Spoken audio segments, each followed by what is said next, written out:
নমস্কার সবাইকে। কথায় আছে না, চায়না কা মাল চলে তো চাঁদ তক, নাহি তো শাম তক। ওয়েল, এই কথাটা আরো একবার প্রমাণিত হয়ে গেল। মনে হচ্ছে এবার অন্তত বাংলাদেশের সাবধান হয়ে যাওয়া উচিত। রিসেন্টলি শুনেছিলেন হয়তো থাইল্যান্ড আর কম্বোডিয়ার মধ্যে আবারও যুদ্ধ শুরু হয়ে গেছিল। সেই যুদ্ধ থেকেই চাইনিজ ইকুইপমেন্টস এর বেশ কিছু ভিডিও সামনে এসেছে, দেখে নিন।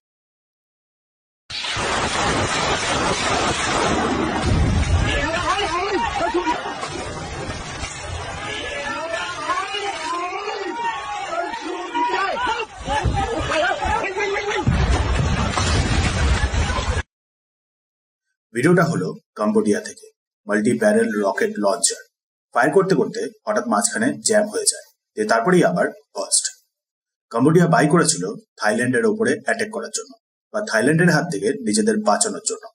উল্টে নিজেরাই এখন নিজেদেরকে বাঁচাচ্ছে এই ইকুইপমেন্টটা থেকে, মাল্টি ব্যারেল রকেট লঞ্চার থেকে। থাইল্যান্ডের সাথে লড়াই করা তো দূরের কথা। নাও আরো একটা ভিডিও দেখে নিন।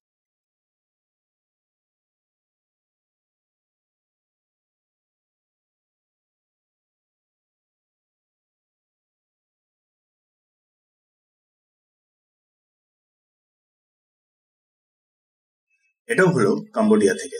কম্বোডিয়ার একটা সোলজার সম্ভবত গ্রেনেড লঞ্চার ইউজ করছিল।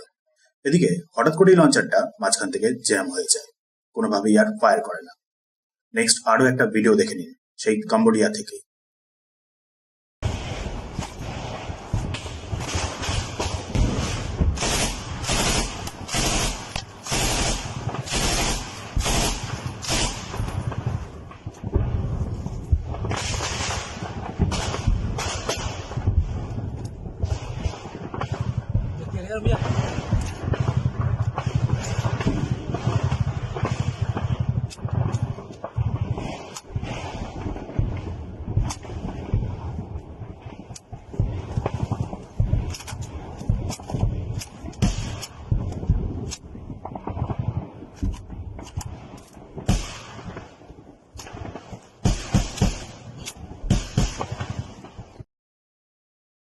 এক্ষেত্রেও দেখছেন ফায়ার করতে করতে হঠাৎ করে স্টপ, পুরোপুরি জ্যাম, আর কোনোভাবেই ফায়ার করা যাচ্ছে না। সোলজারটা বেশ স্টাইল করেই ভিডিওটাকে ক্যাপচার করার চেষ্টা করছিল। এদিকে মাঝখান থেকেই ইকুইপমেন্টটা কাজ করা বন্ধ করে দেয়, ইকুইপমেন্টটা জ্যাম হয়ে যায়, আর ফায়ারই হয় না। নেক্সট আরো একটা ভিডিও দেখে নিন, এইবার হলো থাইল্যান্ড থেকে।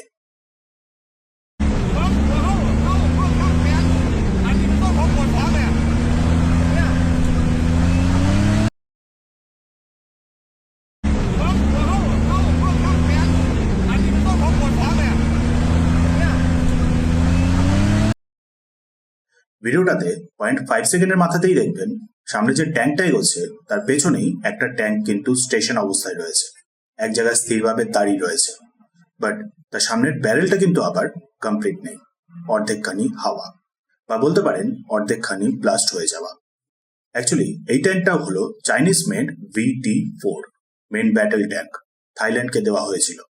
বাট এই ট্যাঙ্কগুলোর ক্ষেত্রে যে প্রবলেমটা হচ্ছে সেটা হলো সামনের ব্যারেলটা, মাঝখান থেকে ব্যারেলটা ক্র্যাক হয়ে যাচ্ছে, যার ফলে ফায়ার করতে গিয়েই মাঝখান থেকে জ্যাম, তারপরেই আবার ব্লাস্ট। ভিডিওটাতে যে ট্যাঙ্কটা দেখলেন সেটার ক্ষেত্রেও এই সেম ব্যাপারটাই হয়েছে। এরকম ধরনের বেশ কিছু উদাহরণ রয়েছে থাইল্যান্ড কম্বোডিয়া যুদ্ধটা থেকে। চাইনিজ ইকুইপমেন্টস গুলো ঠিক করে কাজ করছে না, মানে দরকারের সময় পুরোপুরি অকেজো, ঠিক যেরকমটাই মে মাসে হয়েছিল পাকিস্তানের সাথে। JF-17 thunder, PL-15 missile, HQ-9 defence system, HQ-16 defence system ইত্যাদি সবকটাই দরকারের সময় পুরোপুরি অকেজো হয়ে গেছিল। PL-15 মিসাইল তো আবার আমাদের ভারতের হাতে পড়ে গেছে পুরো গোটা অবস্থায়। বেশ কটা JF-17ও ডিস্ট্রয় হয়েছে। আর HQ-9 তো কোনো মিসাইলকেই ডিটেক্ট করতে পারেনি, এমনকি কোনো ড্রোনকেও না। বাংলাদেশেই আবার কিছুদিন আগেই একটা JF-7 জেট ক্র্যাশ করে গিয়েছিল। কম্বোডিয়া আর থাইল্যান্ডের মধ্যে প্রথমবার যে যুদ্ধটা লেগেছিল এই বছরের শুরুতেই, সেক্ষেত্রেও এই সেম ঘটনাগুলোই ঘটেছিল। মানে বুঝতেই পারছেন চাইনিজ ওয়েপেনগুলো হলো কোনোভাবেই রিলায়েবল না। চাইনিজ ডিফেন্স সিস্টেম দরকারের সময় কাজে আসে না। চাইনিজ মিসাইলও সেই সেম স্টোরি। চাইনিজ জেটগুলো তো আবার ইজিলি শুট ডাউন হয়ে যায়। ভাবুন, এরকম সব ইকুইপমেন্টস এর উপরে নির্ভর করছে বাংলাদেশ, আর সেগুলোর উপরে নির্ভর করেই ভারতের সাথে যুদ্ধ করার চেষ্টা, ভারতের নর্থ ইস্টকে ক্যাপচার করার চেষ্টা। ভাবুন। তার উপর দেখুন, রিসেন্ট সময় ইউএসও বাংলাদেশে বেশ অনেকটাই ইনভলভ হয়ে পড়েছে। বাংলাদেশ হয়তো ভাবছে যে চীন না হলেও ইউএস এর কাছ থেকে বিভিন্ন রকমের ওয়েপেন্স পেয়ে যাবে, ইউএস এর ওয়েপেন্স গুলোর উপর নির্ভর করে ভারতের উপরে আক্রমণ করে দেবে।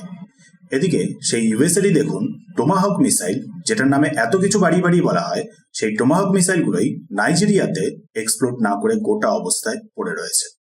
অ্যাকচুয়ালি দুদিন আগেই শুনেছিলেন ডোনাল্ড ট্রাম্প নাইজেরিয়াতে আক্রমণ করার ব্যাপারে অ্যানাউন্স করেছিলেন নাইজেরিয়াতে থাকা আইসিস এর ঠিকানাগুলোতে।